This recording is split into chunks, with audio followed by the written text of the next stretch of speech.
Good evening, everyone. I'm going to call this meeting to order. Would everyone please stand for a short prayer and a salute to our flag? Jesus. Almighty God, grant us the wisdom to make those decisions that are in the best interest of all our residents.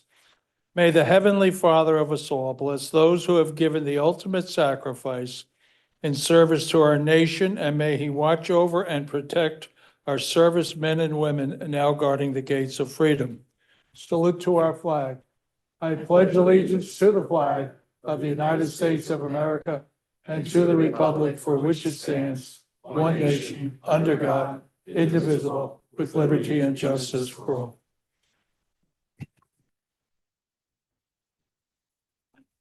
Statement of publication.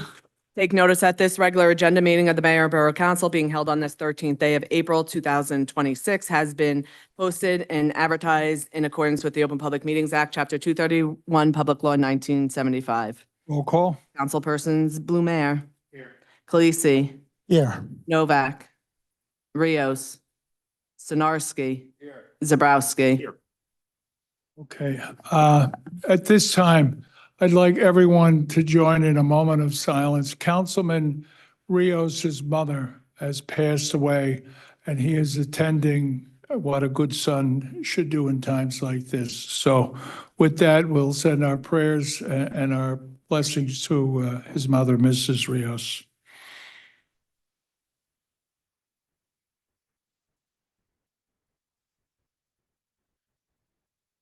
Thank you, everyone.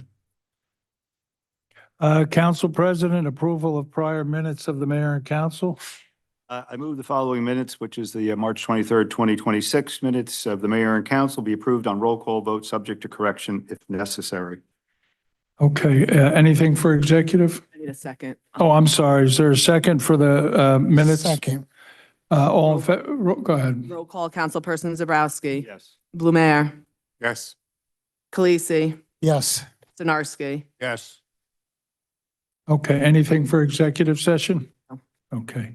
At this time, I'm going to have the Borough Attorney, Joe Sardillo, give a report. I asked him to research the Zoom calls, and with that, Counselor, if you would, please. Thank you, Mayor. It was been discussed in a couple of meetings of the council as to moving meetings to virtual or allowing virtual participation. And so I looked into it at the mayor's request, and actually it's interesting. There is a lot of confusion or misunderstanding with regard to public meetings. And I'm sorry, I don't know if I was on public meetings and holding those virtually. There's a lot of dispute in the municipal bar, I should say, as to the interpretation as to whether or not they're actually even permissible. Because previously prior to COVID, those were not something that was conducted. During COVID, the New Jersey legislature adopted Public Law 2020, Chapter 11, which added amendments to the Open Public Meetings Act, specifically Section 10:4-9.3, where it allowed for the holding of meetings to be held by electronic equipment, or, in other words, virtually. However, interesting, that statute specifically limits those meetings to only be allowed to be held during a period declared pursuant to the laws of the state as a state of emergency, public health emergency, or state of local disaster emergency. It specifically is limited, the authority to hold those virtual meetings are specifically limited to those occasions. While a lot of municipalities are still holding virtual meetings and allowing virtual participation in those meetings of public bodies after COVID and the state of emergency has been lifted, interesting enough, technically under the Open Public Meetings Act, that is not really legally permitted. In fact, there is a pending bill that was introduced by Senator Bob Smith that was introduced on January 13th, 2026, that looks to remove that section. It's a pending bill in the state legislature looking to amend this provision specifically to remove that language, the language that says during a period of state of emergency, public health emergency, or state of local disaster emergency from the statute, thereby, as a synopsis of the bill allowing public bodies to conduct meetings by electronic means. Therefore, it's my interpretation of that is that if the virtual meetings were permitted and are allowed to be done outside of these emergency declarations, then that amendment really wouldn't have been required. So reading those together, I think that the virtual meetings really wouldn't be permitted under the current law. It would need that the bill that's been introduced and pending by Senator Smith would need to be adopted first. So that is Okay. really the standard. And- Now, I will say sorry, Mayor, I just want to say there are towns that still hold virtual meetings. But I don't know where the authority comes from based upon my reading. The other questions that has come up to me is, and I can remember when this was enacted through the legislature at the beginning of the century, which allowed elected officials and certain members of state boards and commissions to, in those days, there was no Zoom, it was just a conference call, but you could call into the meeting. You did not have to physically be in attendance. And we have, for as long as I can remember, if an elected official here in Saraville is out of town for whatever reason, they can call into a meeting and it's perfectly permissible and they can vote and the vote counts. So just to cover those two things. So Yes, Mayor, on that point, just so you're aware, Go there ahead. is a unreported appellate division decision that actually specifically states that under the Open Public Meetings Act, the governing body members can attend those meetings Virtually. by Right. a conference call or the technology at the time. well, I date myself. When I was on the redevelopment committee in Trenton, there was no Zoom. It was a conference call. That being said, we'll continue with old business. Public hearing on ordinance number 3-26, an ordinance adopting an amended Hercules plan for Sunkett sites is identified as block 53.02, lot block 5401, lot 1.1, 1.02, and 7, and block 14, lot 1, as shown on the tax map of the Borough of Saraville in accordance with NJSA 40A-12A-7. Okay, before I open it to the public, Council President, if you could identify exactly what property we're talking about with the lot and block numbers.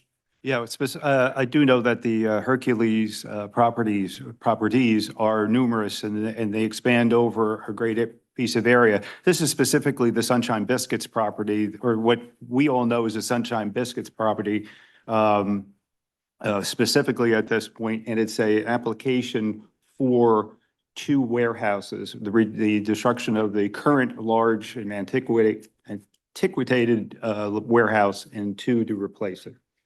Okay, so the current warehouse is located on the corner of Journey Mill Road and Bordentown Avenue. With that, I will open to the public. There is a 5-minute curfew. I'm sorry, John. Mayor, if you don't mind, I am going to make a motion, but the motion is to table this for this time. There are a number of questions that I've had of the developer that have not been answered, so I'm asking that this be held in advance to the next meeting. That doesn't mean that anybody that's here this evening, and I know there may be some discussion about data centers in general, I think we still should open it to the public for that. But I do, with those questions outstanding, I'd ask for this to be tabled. That I will do. So it's open for questions. So anyone wishing to pose a questions or a comment on this proposed ordinance, please raise your hand and I'll call on you. Yes, one young lady, ladies first, my friend.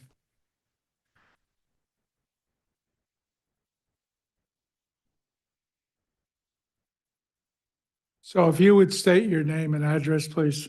Sure. Cassandra Dougherty, MacArthur Avenue, Saraville. Thank you, Vina, for putting together this comprehensive redevelopment plan for Journey Mill Road and Bordentown Avenue. I would like to discuss the permitted use of the Special Economic Development Zone. And in the section 4.2, letter C, a permitted use for this is a data center.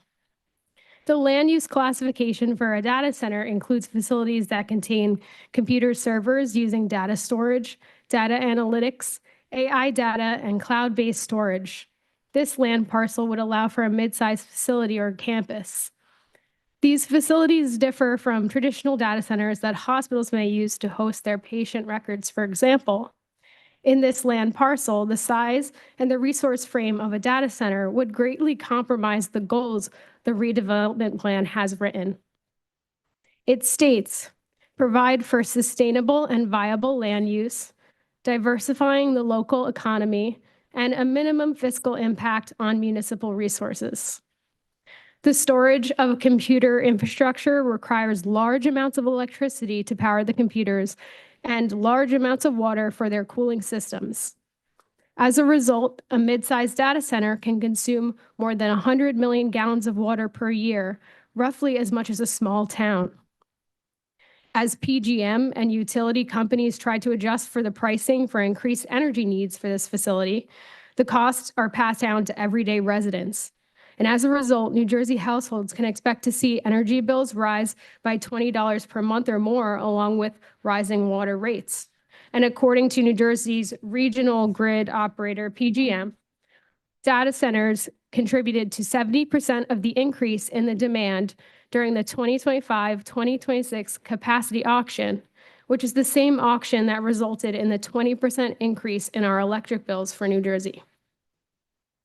The United States data centers consumed over 4% of the national electricity in 2024, but over 40% of that comes from fossil fuels.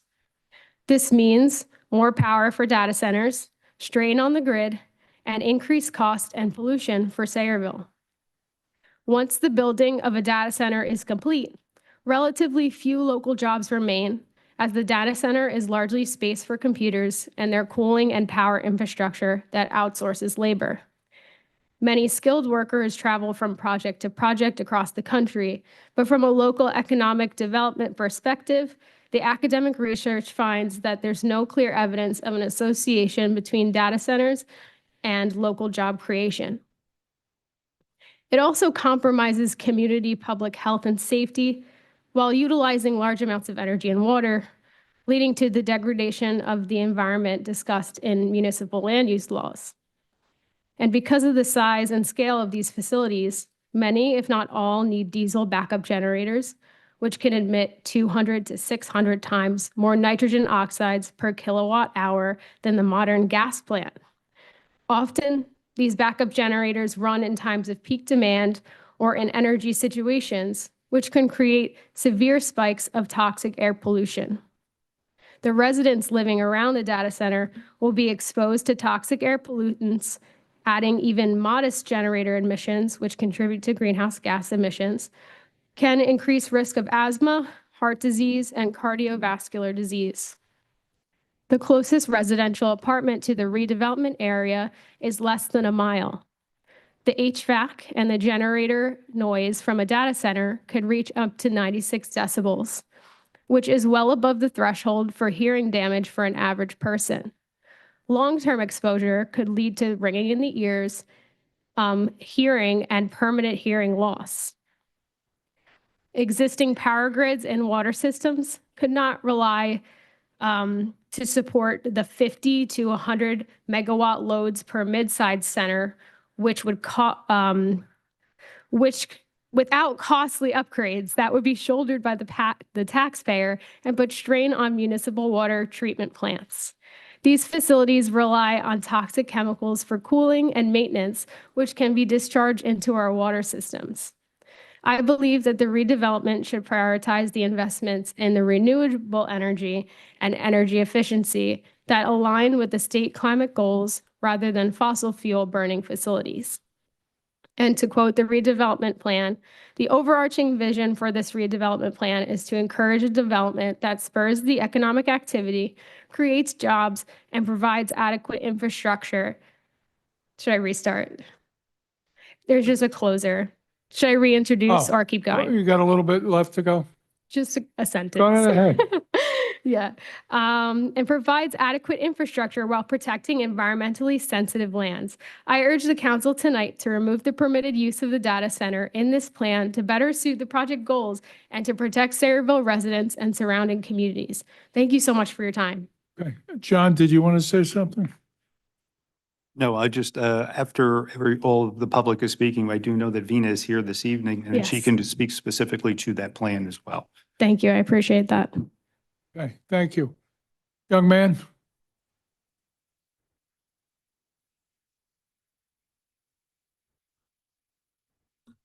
Hello, my name is Shamar White. I am actually not a resident of Saylorville. I can't, my name is I'm an Shamar old White. guy with a It's hearing okay. impediment. My name is Shamar White. I'm not a resident of Sayreville. I'm a resident of Keyport. but Everybody's welcome. Thank So you. you go ahead, Shamar.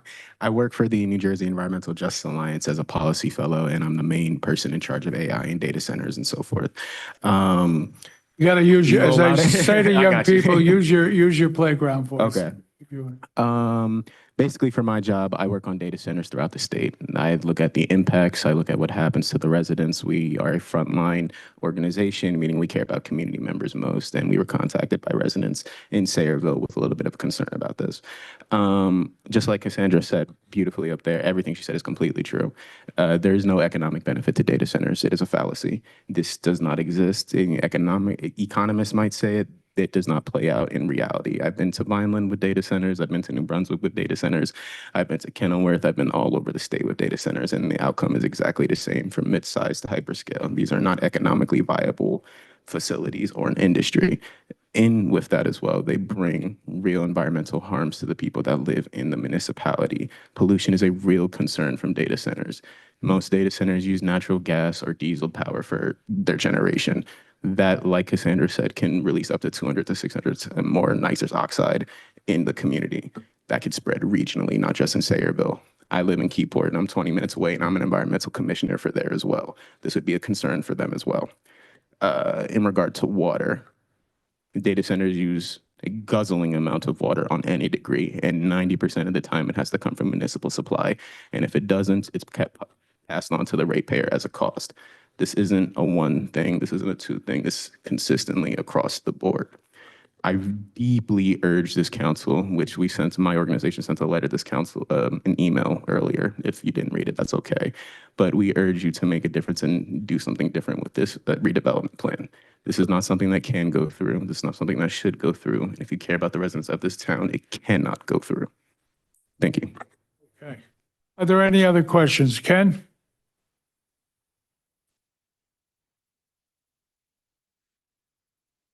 Thank you, Mayor. Ken Olszewski, Sayreville. An expert on data centers, I am not. I have heard many things in the past about them that were positive some years ago through the financial times. However, as with anything, some of the ugly things seem to be coming out now, such as have been mentioned. I just have one question here about the water use. We had permission to divert 10 million gallons of water per day from the South River. Do we know if that is still in effect? I know Jay knew something about it in the Right. past. Good comment? We still have. So we have a resource of, and I'm not here to promote data centers or say, oh, know enough about them. But we do have a resource of 10 million gallons of water a day. I don't know what kind of water data centers take, but with that resource there, maybe if one were brought in, like is happening all over, it's becoming up to whoever cites it to take care of the electricity and in some instances, water. We also have another, not in this specific area, but we have another good source of water from the Middlesex County Utilities Authority. There is a lot of gray water, which is discharged into the Rowton River over by there's a discharge near Rowton Center, and there's also one near the South Amboy Boat Works. I'm talking about in the past. I can't substantiate that they are there at this time, but I have talked in the past about the use of bringing in, we all want tax ratables, and we're all for that, and certainly nobody wants them more than me. Been around a long time. However, you have to look at what your resources are and what you're good at and what you may be able to draw. And there's always been the feeling that we could draw big water users because of that, a lot of gray water that's discharged in the Raritan from the MCUA. So I just wanted to point that out, especially with this project about the diversion from the South River, something you might want to take a look at. Thank you very much. Thank you, Ken. Is it Robert?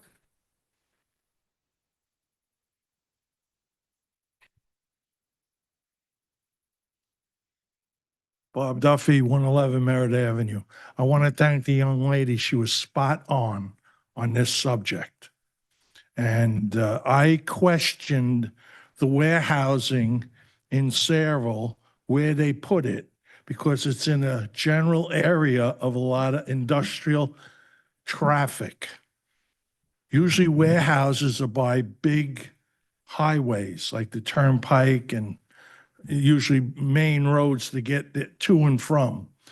Well, what is happening is they're putting these warehouses up about 10 years before they really need them.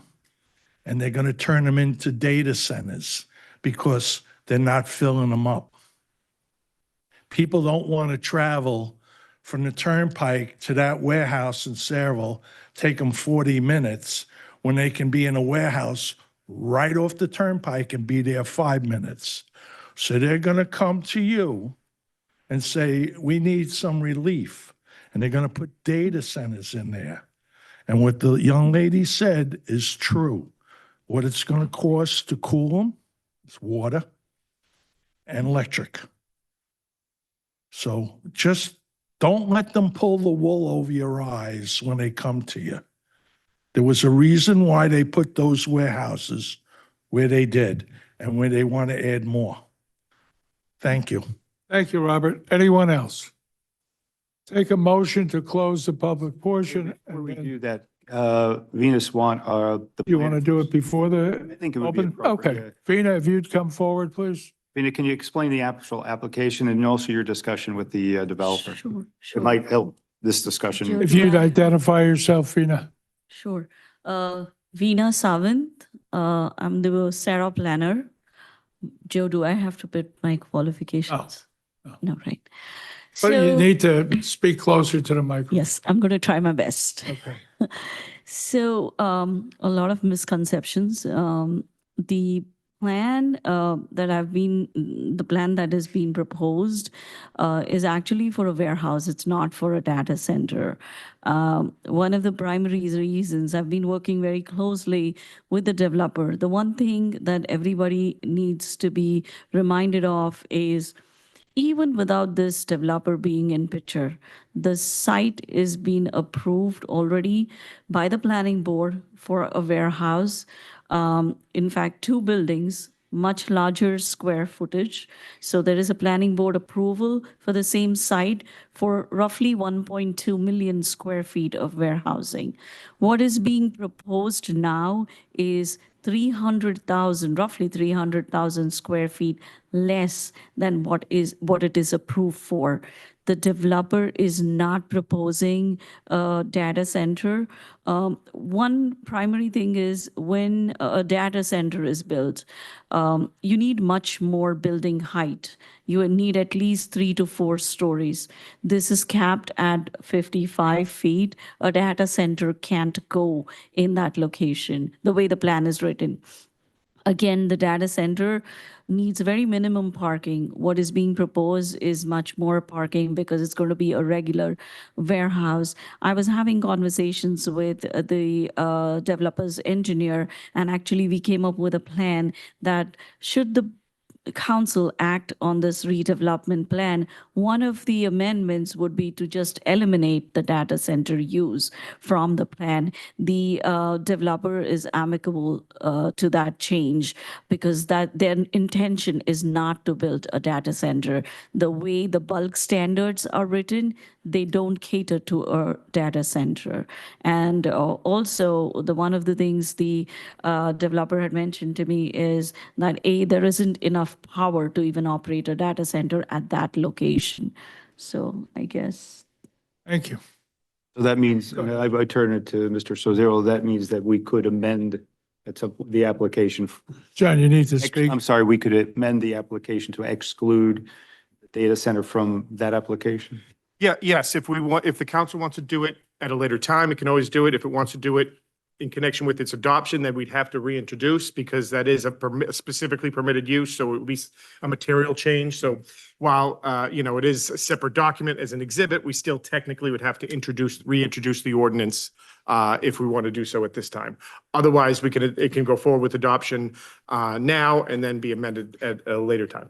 And Joe, one more thing, one last thing. I know there was a lot of discussion about sustainable development and energy efficiency. The only reason that language is in there because the developer is actually targeting to get a Green Globe certification, which is similar to the LEED certification, wherein you have more energy efficiency introduced in the construction of the warehouse. It has nothing to do with the data centers. So I just wanted, it's the building style and it's a rating. So typically most developers would do LEED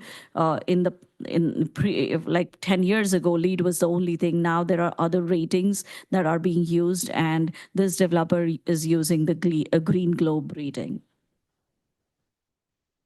John? I have a comment also. Josh, go ahead. I'd like to make a comment to Mr. Olszewski. He's spot on what he's saying about the water, which is a big concern for myself also. 100 million gallons a year, that's astronomical. But MCUA does discharge water, and there's a cogen plant on the other side of the river on Keysby that uses the wastewater from MCUA to cool their turbines and everything else in their aftercoolers. So there is other water available, but I can't see using 100 million gallons of potable water per day. Going back to the black and the gray, that means two different waters that are treated before going to MCUA. Black water is sewage, gray water is dishwasher, washing machine, stuff like that. The name of the water that's being treated that goes out into the bay is called effluent.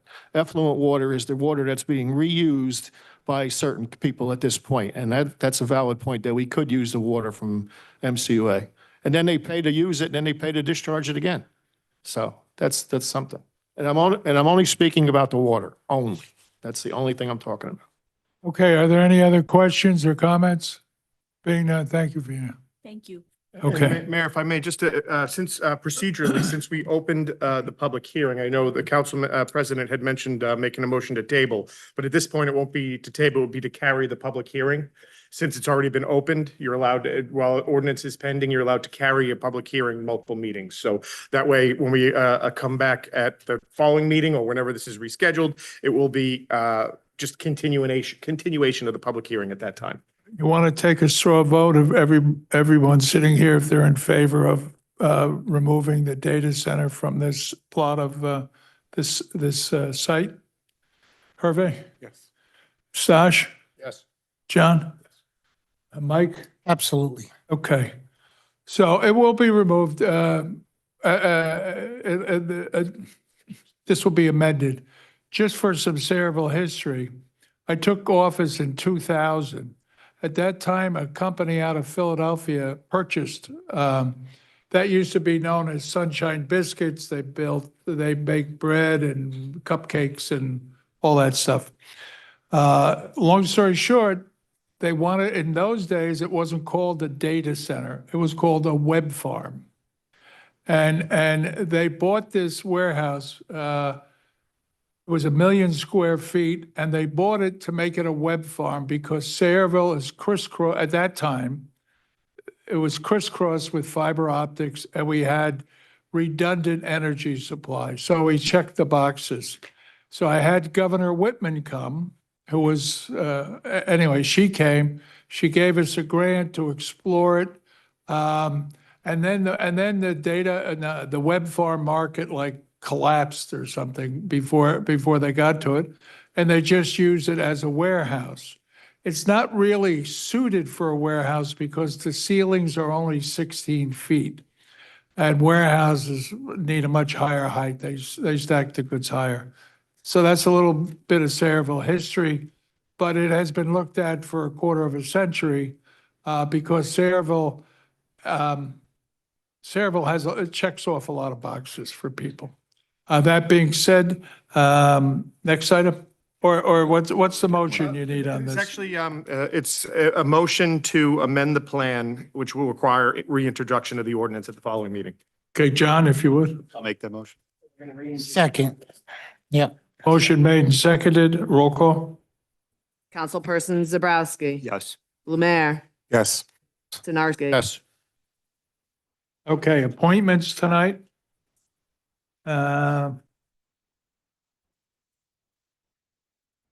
Recreation Advisory Board, a 3-year membership. I'm going to appoint Jim Ravel. There's an unexpired term there. Is there a motion?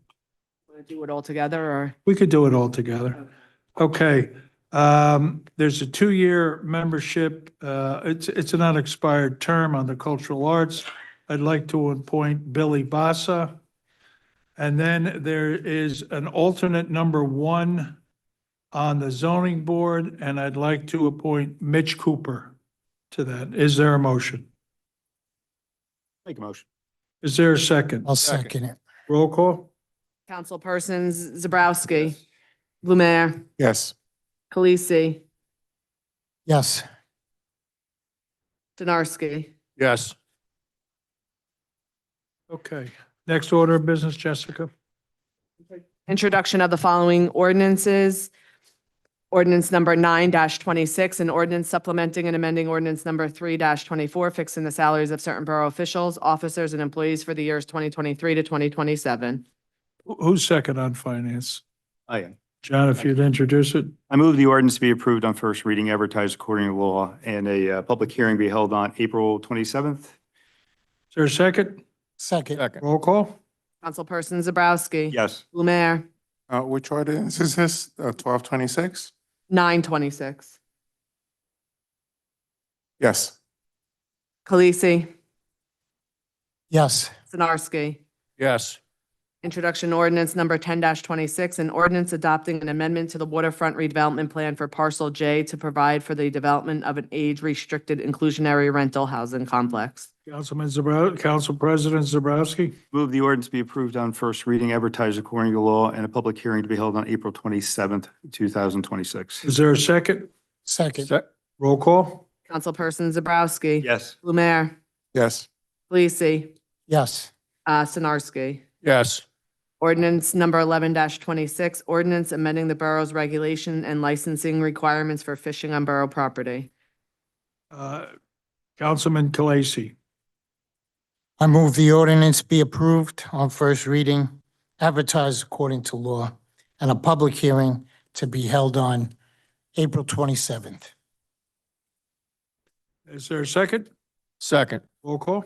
Councilpersons Khaleesi. Yes. Blumer. Yes. Stenarski. Yes. Zabrowski. Yeah. Ordinance number 12-26, calendar year 2026, ordinance to exceed the municipal budget appropriation limits and to establish a cap bank. Council President Zabrowski. Mayor, before we go, Danielle, can you just explain that? Because I know there's some questions as to what this is. Danielle, I'm really having a hard time hearing tonight. So this is an ordinance that we pass every year as part of the budget process, and it allows us to increase our appropriations from 2% allowed by law to 3.5% as a cost of living adjustment. So one of the major benefits of having this ordinance in place is that it also establishes a cap bank.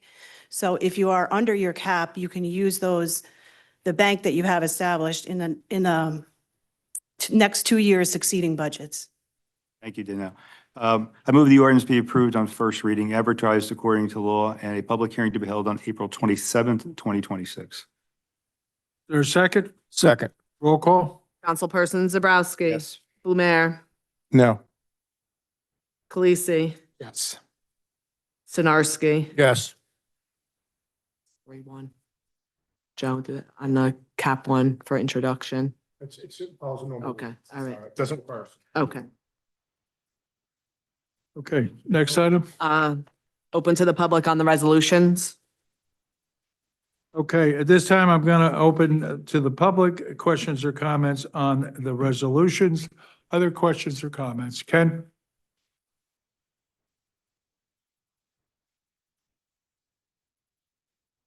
Ken Olszewski, Saraville. Resolution 2026-97, authorizing execution of the agreement with Township of Old Bridge and Middlesex for improvements to intersection of Journey Mill Road and Bordentown Avenue. Can you tell me what this involves? Okay. Mayor, as part of that project, there's some water main improvements that need to be done. So this is an agreement indicating the borough is going to pay for relocating their lines, and I think there's another valve that they want installed. So it covers borough water improvements associated with the county's project. And the project is for water, The county has plans to improve that intersection. right? As part of that intersection work, there's some borough water line relocation, valves, hydrants, some work that the borough needs to have done. So this is a sharing agreement saying the borough is going to reimburse the county for the water work that needs to be done as part of that intersection project. So this is preliminary to improvement of that project, that road project. That, it's one of the final pieces. The county is looking to move forward with the construction. This is one of the final agreements that needs to be in place. Okay, I have been fighting for an improvement of that intersection for 4 or 5 years before the mayor is in this next term. It was with the last mayor. That is a very dangerous intersection when you're traveling east on Bordentown Avenue. You'll make that left into Journey Mill Road. There is no arrow. There is no stopping the traffic going westbound, giving them a green light second. It's very dangerous, and people pass you on the right at 50 and 60 miles an hour. So anything you can do, I know I've talked to Councilman Blemmer about this too. Anything you can do to expedite that project with the county. I've talked to Jay, he knows that, and he said the county is working on it, but it's been taking a long, long time. Anything to be done to expedite that would be a benefit to all residents of Saraville and to their safety. Thank you. Anyone else? Robert?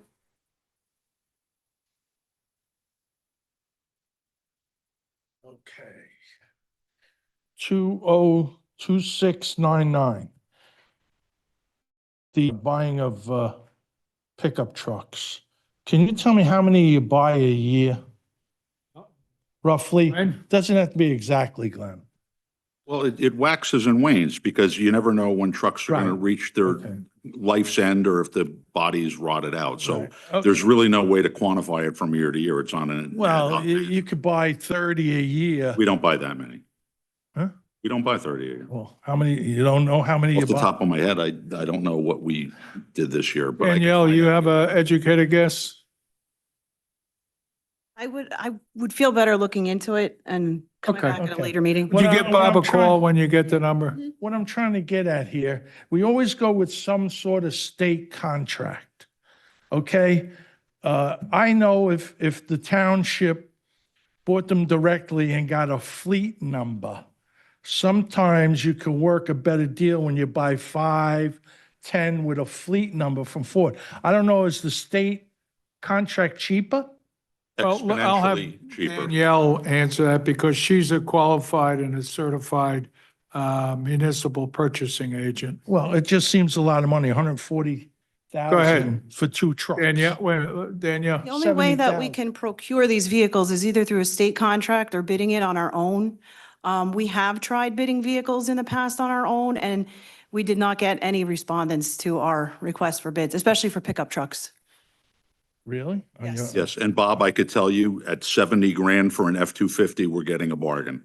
Oh, they come with plows also. Yeah, but an F-150 out the door now is in the $70,000 to Okay. $75,000 I range. So just- it's generally about 20% cheaper than a retail. Okay. Because I know when you have a fleet card, you get it really cheap. Well, the you state buy the contract is if I may, Daniel. No, you go, a state contract is, every municipality, county government throughout the state uses the state contract numbers.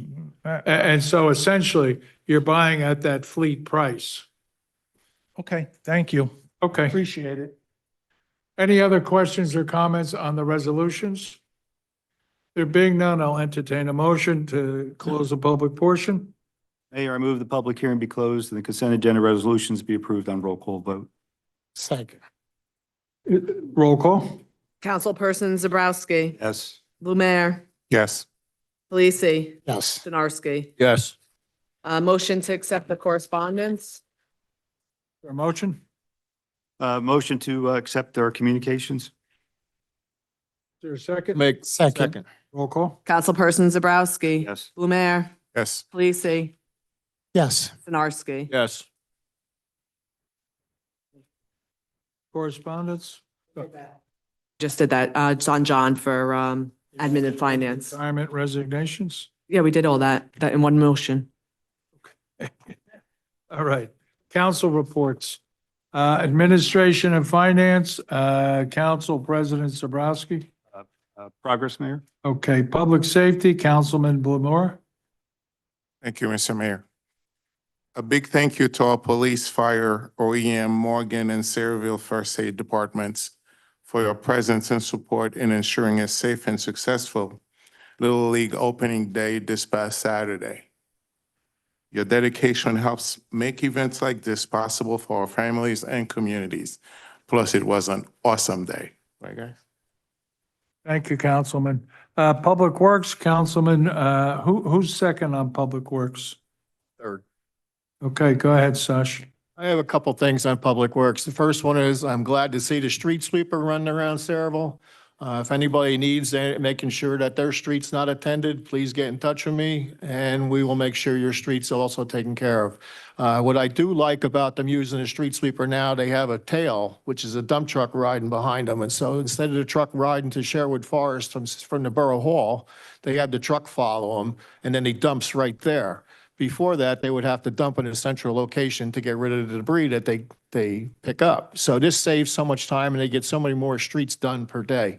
Also, we have something different, which I like Sayreville's doing. There's some people that are celebrating anniversaries as far as being employed by the borough. We have Dawn Mayer, 8 years, Eddie Grella, 8 years, Jeff Zaleski, 2 years, Jonathan Sabo, 4 years, Nicholas Taspinos, 8 years, Chris Barsley, 3 years. So it's nice to see that the borough recognizes people for their time that they spend working here. Because sometimes people put a whole career in somewhere, and when you walk out the door, you hand your keys and you leave. But it's nice that they're doing something like that. That's all I have on that one. Would you just dovetail into water, sewer, environmental stuff? Yeah, water and sewer. I talked to you before about the water usage. Sayreville's up to, what do we have for this month? 156 million gallons of water that they use this month in Sayreville. I'm sorry, last month in Sayreville. That's a lot of work. Mary brought up Buchanan Pump Station or Buchanan Street. I'm not sure what she brought up last meeting. The issue was at Buchanan Pump Station. Yes, they did have a sewer spill at Buchanan Pump Station. It was taken care of promptly. The state was definitely notified. DEP was notified. Everything was cool. Pipe rusted on the discharge side of one of the pumps, caused this spill, and it was taken care of. It's something that happens. It's an incident, okay? The other thing on my side, I'm glad Cross Avenue is back open again. I'm sure there's a lot of residents happy with that one. Since I got the floor, I got one more thing about the electric motorcycles. In July, I've heard there's a new law coming out with this. I have had it with these things running around town. There is absolutely no control. They're running all over. I got to tell you about an incident I had by my house this weekend. A little boy, he was less than 10 years old, coming down the street and he was zigzagging side to side, side to side. I politely stopped him, and believe it or not, he stopped and listened to me. And I spoke to him in the middle of the street for a few minutes about the safety of what he's doing. And I just could not believe it. And who I want to blame? The parents. The parents give this kid this bike to go out and no supervision, no nothing. And what the worst part about it was his chin strap was hanging on his helmet. I told him, I says, you can't ride this machine without your chin strap being strapped. He says, I don't know how. I didn't know how to answer that. How can somebody let their little son out of their house with a chin strap or not teach the little boy, how to fly his helmet properly and then send them out? So my thing is toward the parents. Do not give your kids these machines unless you teach them or they take some safety classes or more responsible, because somebody is definitely going to get hurt. End of my story. Thank you, Mayor. Thank you, Stash. Stash, did you want the council, the borough attorney to follow up on a use ordinance for those vehicles for discussion? Yes. Actually, Mayor, the municipalities don't have the authority to adopt those ordinances. The law specifically prohibits that. There is a new law that was adopted, though. July, right? Yeah, well, it was already adopted, I think goes in effect in July, where Yes. no one under even the age of 16 can even drive those moving forward. And there are stronger regulations in the new This law. little boy was not even 10. And also you will need a license. Yes, yeah, there's a lot of new regulations that, because if you don't have a driver's license, you have to have a special license or ID permit that you get from the state to be able to drive those moving forward. So the regulations are much stronger than they have been in the past. Yeah, I spoke to the chief about that. And you also will need, it's basically it'll be just like owning a car, insurance registration, vehicle, and yes, Yeah. insurance registration. Yeah. And license. If I may, administratively, we're going to approach the council probably at the next meeting. We're looking to amend an existing ordinance to prohibit their use in our parks, particularly in view of the fact that we're making a big investment in the walkways for pedestrian activities. And we've seen some problems back here with the e-bikes in the park, so we'd like to get ahead of that. That's coming. Yeah, and that's, the borough does the authority to restrict the use of them on its parks and private property or public property, but not the roadways. Okay, Recreation, Councilman Kalasi. Thank you, Mayor. I'm happy to report that our recreation spring programming is off to a great start. Adult pickleball classes will begin April 24th, and registration is still open for anyone interested in joining. We're also seeing a strong interest in our summer programs. Registration's open for Burke's Park Summer Camp, along with our sports and science camps. These programs do fill up quickly, so I'm encouraging families to register early and secure your spot.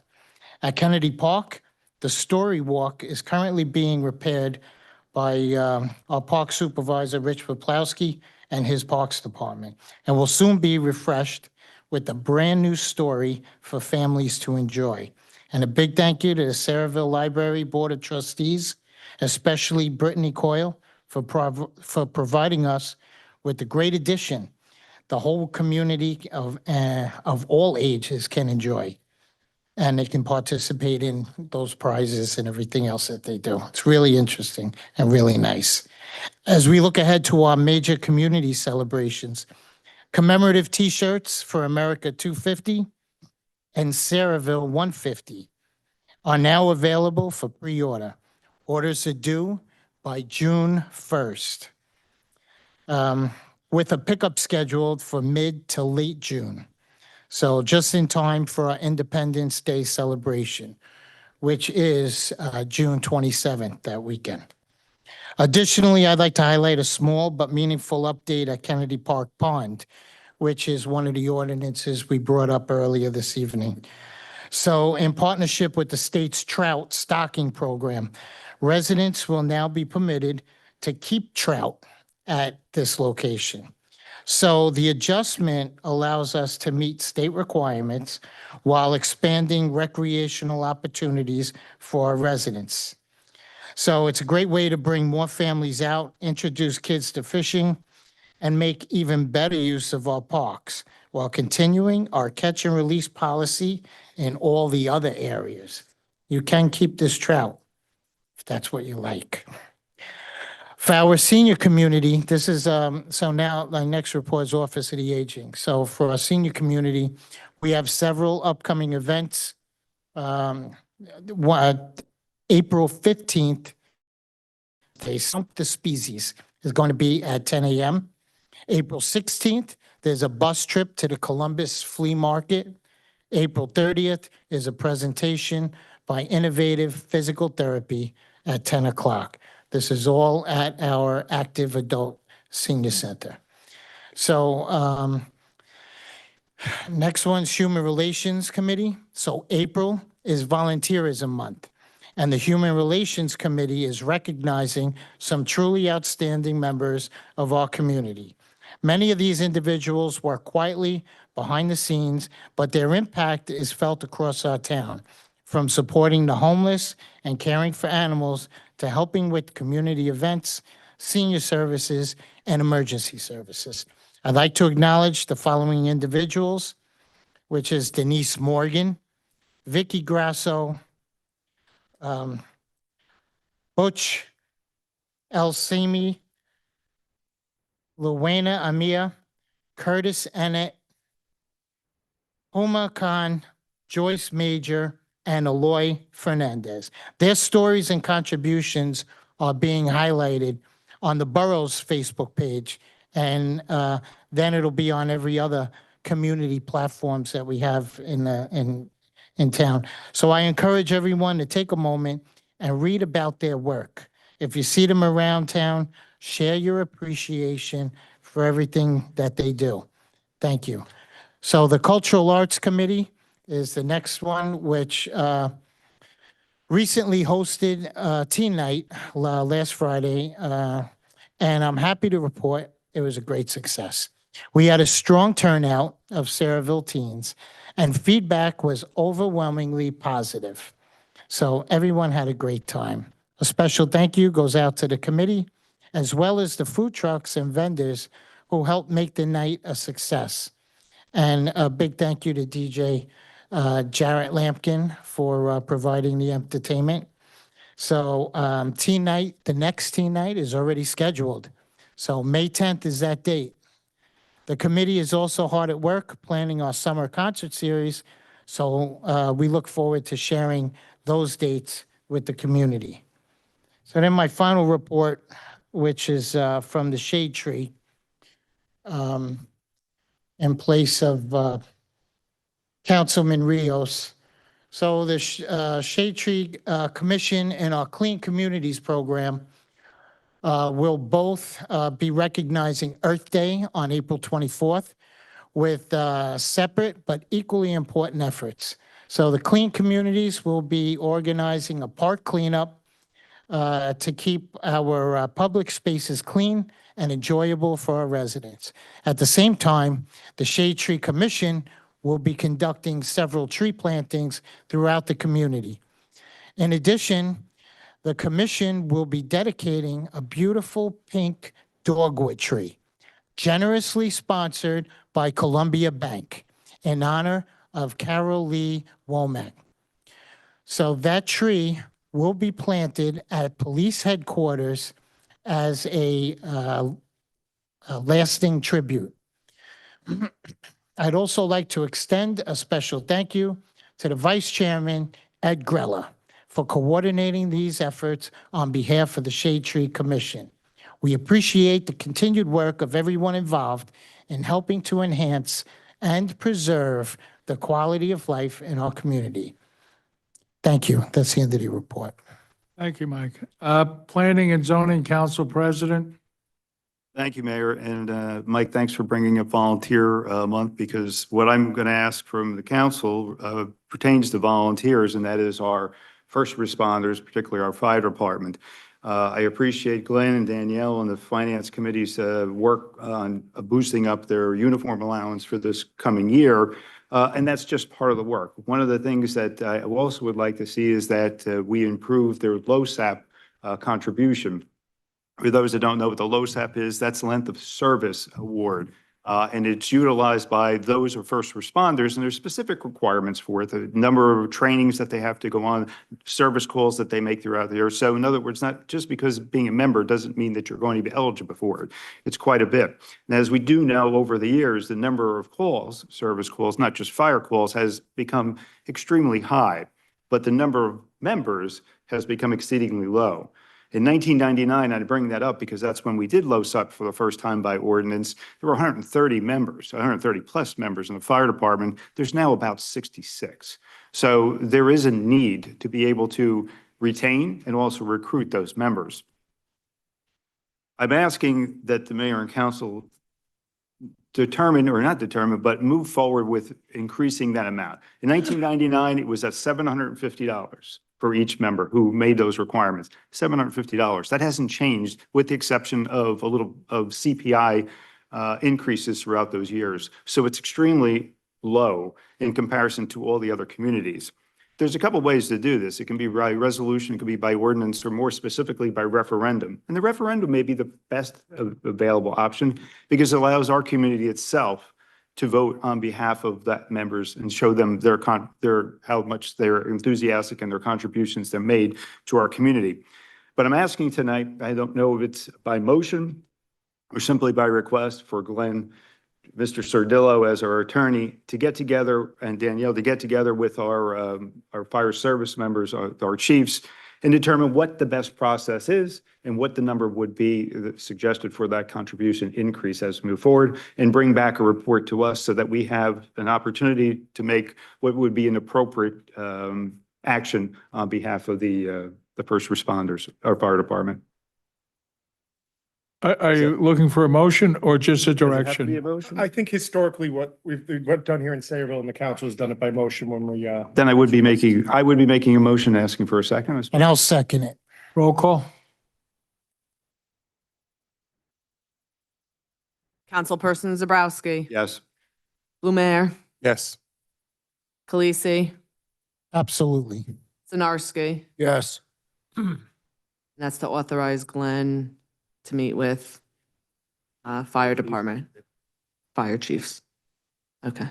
And Mayor, just to end my report very quickly, T-night was great. It really was like a block party, very enjoyable. Sayreville Little League, I agree with Hervé. Great day. The number of young, really 6 and under that are joining T-ball, their numbers have never been stronger. It's outstanding. And Sunday, we all attended the BIC annual banquet.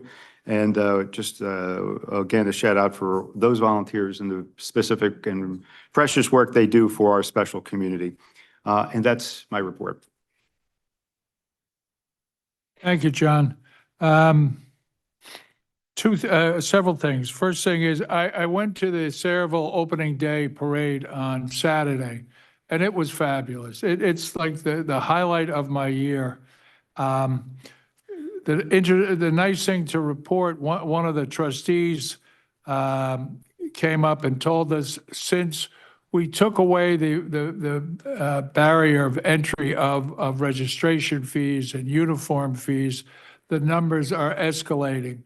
You know, it can't be a better wish in our town for the kids, all the kids, to be involved in activities, whether it's athletics or some other activity. And that ordinance from last year seems to be working quite well, and more of our children are getting involved in the sports because there's no obstacle anymore. The obstacle was removed. Second thing, I'd like to put together a committee for our BA. He is working and has been working for some time without a contract. I'd like to ask Council President Zabrowski and Councilman Blumer to be that committee to work with our BA coming up with a new contract. Thank you for volunteering, Hervé. And John, that being said, several weeks ago at the Senior Center, or active adults. The Jupiter Power Company had a very large and very thorough public presentation for a project they're looking to build where the old coal-fueled electrical plant was. And while I was there and Councilman, practically everybody was there. Long story short, I got in a conversation with Councilman Bluemore, and he said that he thought it would be a good idea if we did that same kind of presentation with the prospective new cable company. And since you're kind of our IT guy here, Councilman, I'll leave it to you to elaborate further on what your thoughts are. And we'll, if you say pull the trigger, we'll go ahead and get it done for you. Well, I'm thinking if we have the people come in and they're able to explain to the residents what the best way to use whatever it is that they're trying to present to us. For instance, with the cable company, it basically when you build it, they will come. If you build it, they will come. What it is that a lot of people were asking questions. Is it going to cost me this? Is it going to cost me that? Is this going to be because of this? How? Because I had this with Verizon. I had this with Cablevision. Can we have this? Can we have? The bottom line is, when these guys come in, they'll have people there that will tell you exactly what's happening, so that at least you have a better understanding of what's going on. For instance, obviously, if the cable company we have another cable company, that would spur competition. And of course, competition is good for everyone. Now you're paying $60 for Cablevision. Now that this competitor, you might be ending up paying 30, 40, depending on what kind of services you want. The presentation will answer all kinds of questions that you may have that will not be limited as to when you are here to only having 5 minutes to ask questions. So by way of instruction, what we will ask the business administrator to start arranging that and to coordinate it with you so that it meets your specifications. I thought what Jupiter did was very good because I don't think there was a subject matter that they missed. They had their engineers and their professionals at all those points in the hall at the, I call it, senior center. And it was nicely attended. By the way, the local electricians union took their apprenticeship class and moved it from where they would normally have it. They moved it to that room. And all the apprentice electricians went through point by point there. And the president or the vice president of the union later told me, he said it was truly, truly excellent for the young electricians. It was a great presentation. Oh, no, I don't. You remember, these people are trying to sell us something, which is great. I don't have an issue with that. Only thing is, a lot of the what was being presented, we didn't have somebody else to counter. You know what I mean? I mean, it's when on the cable. Right. You know, Yeah. so everything else, because I love when the more information you get, the better. But we also need the experts, somebody on our side, to be able to counter whatever they're saying. After all, I'm trying to. When you think I don't listen, I do listen. Okay. So Glenn will make those arrangements and coordinate with you. Sure. Okay, and thank you for volunteering once again. Okay, that being said, general discussion items. Yep, application for extension of premise permit received from Saraville Liquor License LLC, trading as the bar located at 1899 Highway 35, to extend the license premise for a benefit on May 5th, 2026, from 1 PM to 10 PM. I did receive approval from the police department. Any objection? Next item. Authorization for the tax collector to refund taxes and cancel all subsequently billed taxes due to 100% disabled veteran, tax exemption for 5 Checo Court in the amount of $3,083.85. Any objections? Authorization to renew liquor licenses for the year 2026 to 2027. Any objections? Next item. Subject to the police recommendation. I got their Okay. approvals already. Resolution expressing concerns regarding the implementation of Public Law 2025, Chapter 180, Senate Bill 3041, and proposed regulations impacting cooperative purchasing. Any objection? Next item? Request to travel received from Sayreville Engine Company to attend their annual golf outing at Pebble Creek Golf Club in Colts Neck on April 24th. Any objection? Next item? Application for membership as a firefighter received from Ishmael Rojas, accepted by Mitney at their March 2nd meeting. Any objections? Next item? Authorization to purchase Petzl EOAP Personal Escape Systems and Training from All Hands Fire Equipment of Wall, New Jersey through Sourcewell contract in an amount not to exceed $71,665.60. Any objection? Next item? Awarding a contract for HVAC and boiler equipment maintenance, repair, and replacement to Merco Services of Allentown in an amount not to exceed $53,000. Any objection? Next item? Authorization to purchase a salt dome cover from Clearspan Fabric Structures International, Inc. through Sourcewell contract in an amount not to exceed $66,674.85. Any objection? That's it. Okay. Progress, Mayor. Okay, Danielle? Thank you, Mayor. Progress. Okay. Jay Cornell, Borough Engineers Report? Thank you, Mayor. One item, the improvements to Cheesequake Road project's been completed, recommending a resolution closing out the contract and a resolution approving a net decrease change order. Thank you. Thank you. Borough Attorney's Report? Thank you, Mayor. On behalf of Sarah, I was asked to present this as Sarah needs the borough to authorize two agreements, a pledge and assignment agreement and a revenue collection agreement in connection with the Sarah's bonds and the financial agreement for the Rivertown redevelopment project. We will have, if acceptable and the resolution's on for the next meeting, we will have representatives of Sarah, specifically their bond counsel, to come to answer any specific questions you have regarding these agreements and the need for them. Any objection? Next item? Nothing. Okay, public portion. Public portion is questions or comments on any, you're first, on any and all issues. 5-minute limit. Please come up, young lady. I love that you call me young. Good evening, Mayor, council members, and members of the public. My name is Susan Makaitis, and while I live in Atlantic Highlands, New Jersey, I'm here on behalf of Food and Water Watch. I had Food and Water Watch, which is an organization with 2 million supporters fighting in support of sustainable food, clean water, and a livable climate for us all. I had sent emails to everybody on the council. I hope you received them. Mayor, yours got bounced back, so I apologize for that.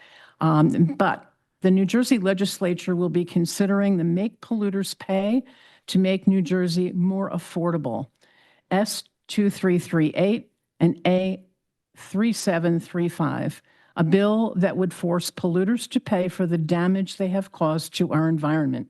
It was formerly known as the New Jersey Superfund Act, similar to bills passed by the state of New York and the state of Vermont. We currently have the support of 43 sponsors in the state assembly, 19 sponsors in the state senate, and 75 municipalities and counties supporting this bill. But we need your help. Superstorm Sandy is still a painful memory for many of us.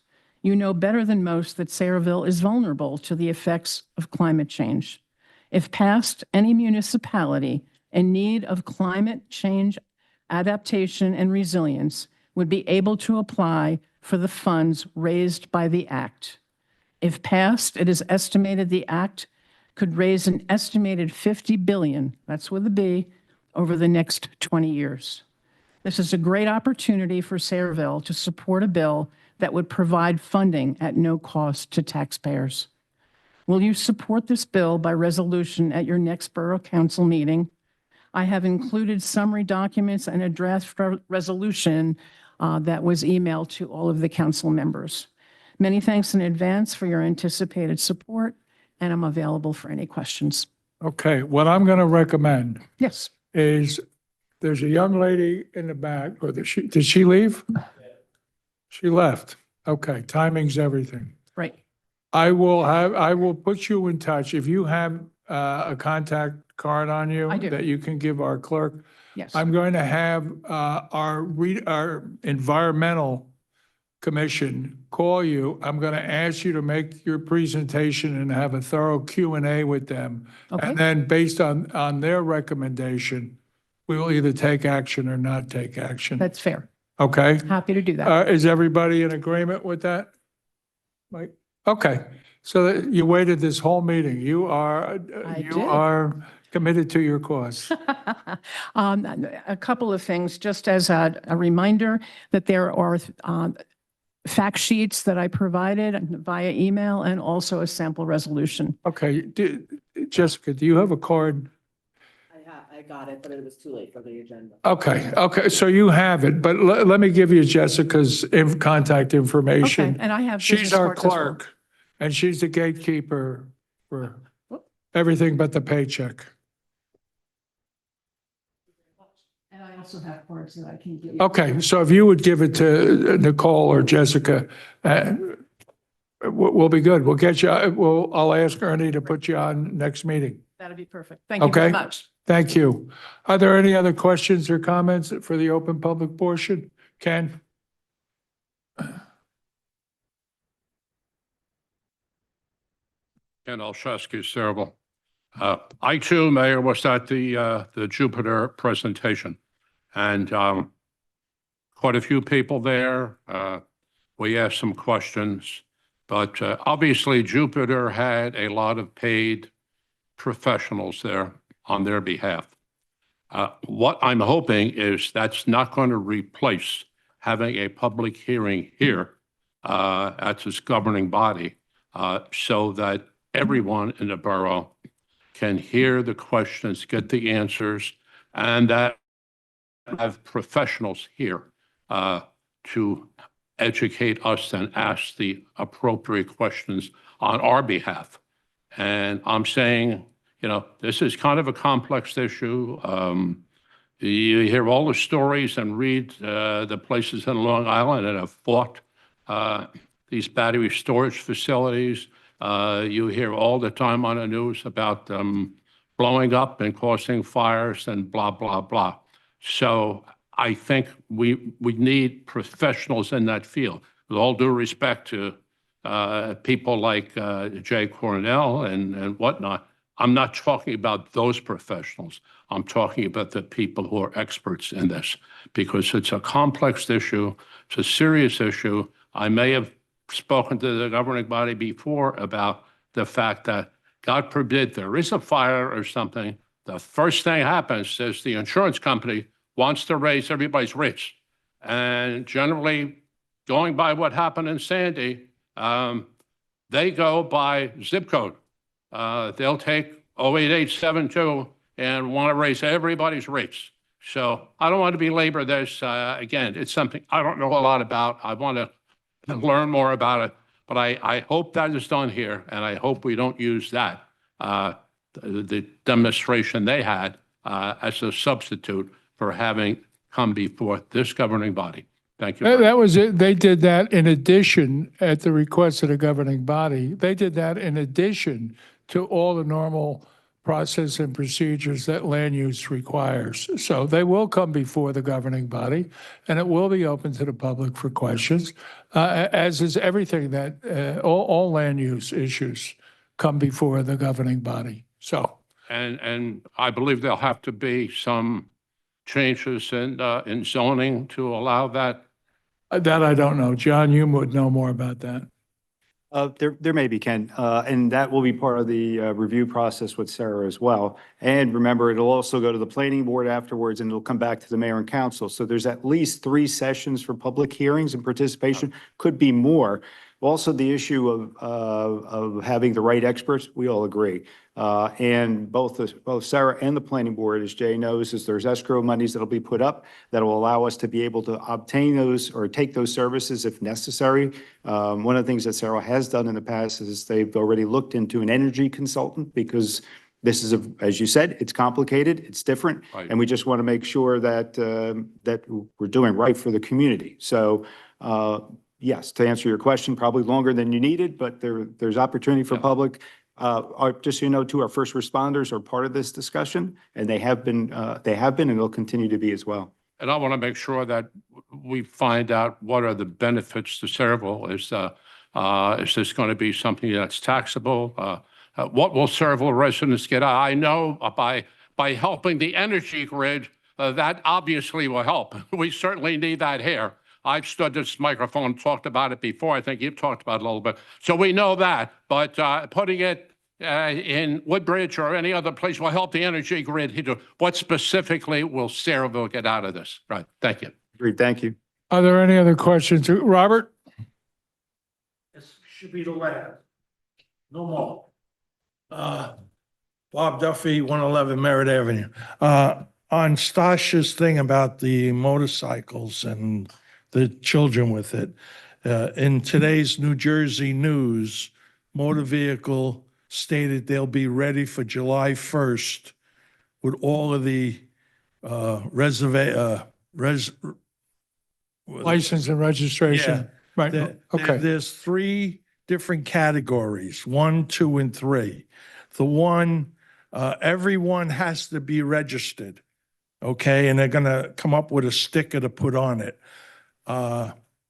There's a couple in my neighborhood, and I said something, and now the father wants to fight me, you know what I mean? So I just hope, John, if you could relay to Dan to try to enforce into the police officers that it's not a waste of time. By pulling the kid over, checking him out, may save that kid's life. Okay? In the beginning, a lot of them ain't gonna know about the law and stuff.